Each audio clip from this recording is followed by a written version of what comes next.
এটা মার্কেটের ভিতরে একটি খুব সুন্দর ঝর্ণা এবং লেক। মার্কেটের ভিতরে চারিদিকটা ঘোরানো, দেখতে পাচ্ছেন ওই যে লেকে ওনারা নৌকা পাইতেছে।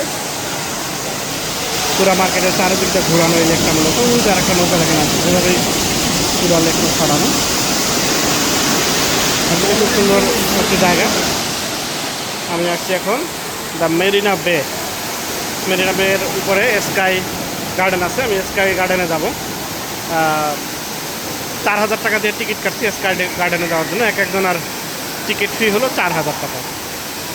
তো দেখতে পাচ্ছেন খুব সুন্দর, খুব সুন্দর জায়গা। আমাদের দেশে বাহিরেই লেক করতে পারে না, আর এখানে দেখেন মার্কেটের ভিতরেই কি সুন্দর লেক করছে। এই যে লেকটা চারিদিক দিয়ে ঘোরানো, মার্কেটের চারদিকে ঘোরা ঘোরা।